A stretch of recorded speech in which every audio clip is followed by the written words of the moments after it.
The land of Israel trembled under the constant threat of the Syrian army.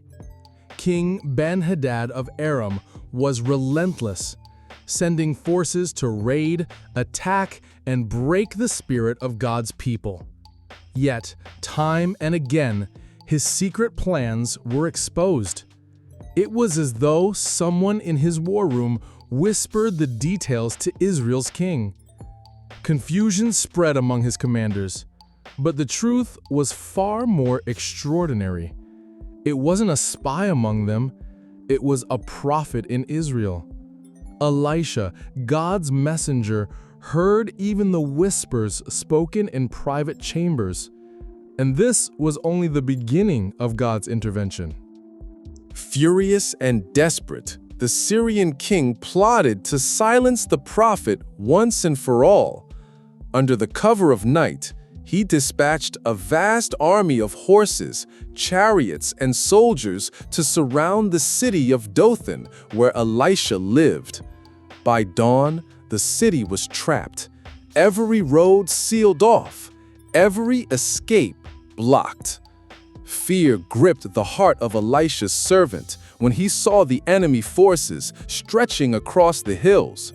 To him, it was certain doom. But Elisha, calm and steady, saw something no one else could. He knew that appearances could deceive, and God's power was about to be revealed. As the servant panicked, Elisha spoke words that would echo through generations. "Do not be afraid. Those who are with us are more than those who are with them." Confusion filled the young man's face. What could Elisha mean? He saw no army, no allies, no help. Only a prophet and himself, cornered by thousands. But Elisha lifted his hands in prayer and asked God to open the servant's eyes. At once, the veil lifted. The hills around Dothan blazed with fiery chariots and heavenly warriors, an unseen army of the living God, far greater than the might of Syria. This vision transformed fear into awe. The servant could hardly breathe as he gazed upon heaven's soldiers, radiant and unstoppable, surrounding them with light and fire. Yet Elisha did not call for battle. Instead, he prayed again, but this time for the enemy. "Strike them with blindness, Lord." Instantly, confusion swept over the Syrian troops. Their swords faltered, their eyes darkened, and they stumbled across the terrain. An army that came to capture suddenly found themselves helpless. What was once a deadly siege became a display of God's unmatched power, a war fought without a single sword raised in Israel's defense. Elisha walked out boldly, meeting the blinded army face to face. Rather than destroy them, he led them. Step by step, he guided the staggering soldiers straight into the heart of Samaria, the capital of Israel.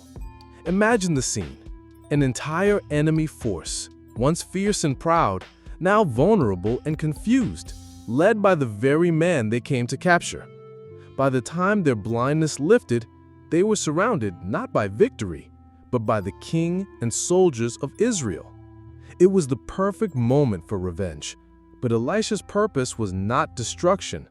God's ways were about to surprise them all. The king of Israel, stunned at the sight of his enemies delivered into his hands, turned eagerly to Elisha. "Shall I strike them down, my father? Shall I kill them?" he asked. Every warrior expected a bloodbath, yet Elisha's reply shattered expectations. "Do not kill them! Would you kill those you have captured with your own sword or bow? Set food and water before them, so that they may eat and drink and return to their master." And so, a feast was prepared for the Syrians. The sound of swords was replaced with the clatter of dishes and shared bread. When the meal ended, the once hostile soldiers were sent back to their king unharmed, and from that day forward, the Aramean raiders stopped invading Israel's land. The battle that began with fear ended with peace, not by human might, but by the hand of God. A city saved, a nation protected, and an enemy silenced without bloodshed.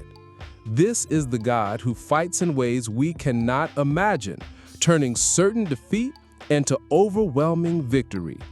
For those who trust him, the unseen armies of heaven stand ready. And sometimes the greatest victories come not through war, but through God's wisdom and mercy.